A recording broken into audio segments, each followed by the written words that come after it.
प्रिय साधकों, ओम नमो नारायणाय। हिमालय गुरुकुल पाठशाला पर आपका स्वागत है।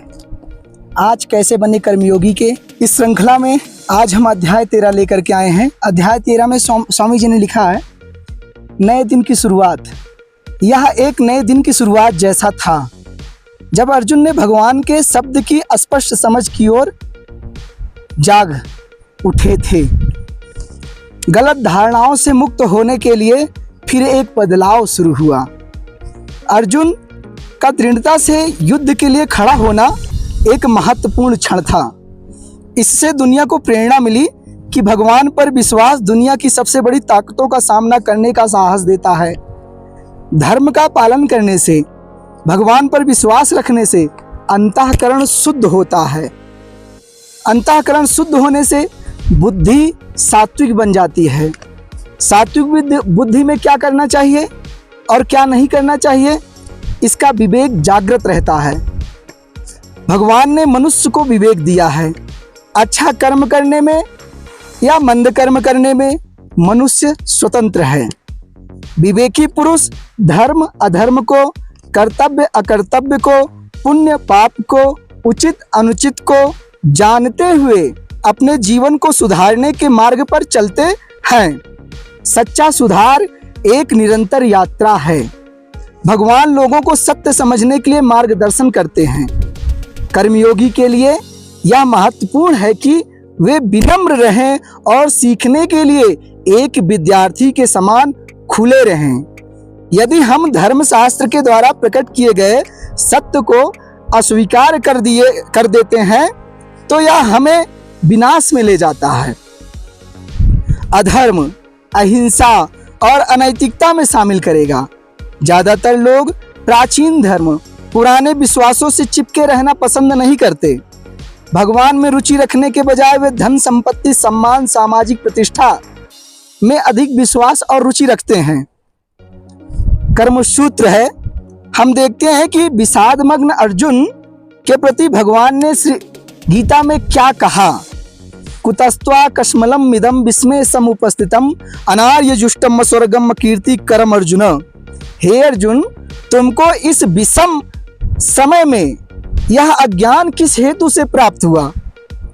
क्योंकि यह ना तो श्रेष्ठ पुरुष से आचरण किया गया है और न स्वर्ग को देने वाला है, न कीर्ति यानी यश को देने वाला है। इस श्लोक में भगवान ने अर्जुन को किस परिस्थिति में क्या कर्म किया जाना है, इस कर्तव्य पर एक महत्वपूर्ण बात कहा है। भगवान आश्चर्य प्रकट करते हुए अर्जुन से कहते हैं कि ऐसे युद्ध के मौके पर तो शूरवीरता, उत्साह आना चाहिए था, पर तुम्हारे अंदर यह कायरता कहां से आ गई?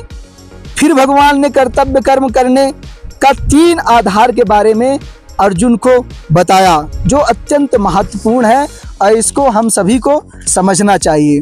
वो जो 3 है उसको हम बताते हैं आगे।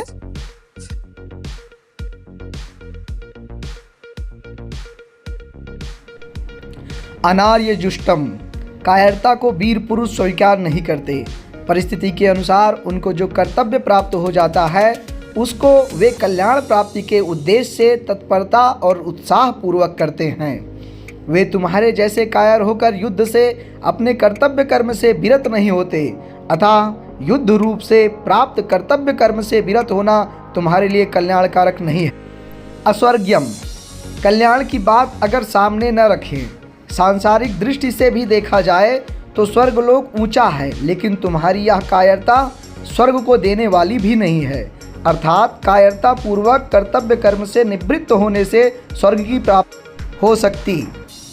अकीर्ति कर्म, स्वर्ग प्राप्ति का अगर लक्ष्य न हो, सांसारिक दृष्टि से भी देखा जाए तो कल्याण के लिए श्रेष्ठ पुरुष वही काम करता है जिसकी संसार में कीर्ति हो। परंतु तुम्हारी यह कायरता इस लोक में कीर्ति यश देने वाली भी नहीं है, बल्कि अपकीर्ति अपयश देने वाली है। अतः इन 3 कारणों से तुम्हारे में कायरता आना सर्वथा अनुचित है। भगवान ने यहाँ कर्तव्य कर्म के 3 आधार बताए हैं। संसार में इस 3 आधार पर ही 3 प्रकार के मनुष्य कर्म करते हैं। 1 अनार्यजुष्टम, दूसरा अस्वर्ग्यम, तीसरा अकीर्तिकरम। विचारशील श्रेष्ठ पुरुष का लक्ष्य केवल आत्मकल्याण का होता है। वे केवल अपना आत्मकल्याण ही चाहते हैं और उसके लिए कर्म करते हैं। दूसरा पुण्यात्मा मनुष्य, वे शुभ कर्म के द्वारा स्वर्ग प्राप्ति चाहते हैं। स्वर्ग प्राप्ति श्रेष्ठ मानकर कर्म वे करते हैं। तीसरा साधारण मनुष्य, वे संसार में अपनी कीर्ति, यश, नाम, सम्मान को लक्ष्य मानते हैं और उसके लिए कर्तव्य कर्म करते हैं। आज का अभ्यास कर्तव्य कर्म पर विचार। यहाँ कर्म करने का 3 लक्षणों को परिभाषित किया गया है। आप विशेष रूप से क्या हासिल करना चाहते हैं, इसके बारे में सोचें, स्पष्ट करें और फिर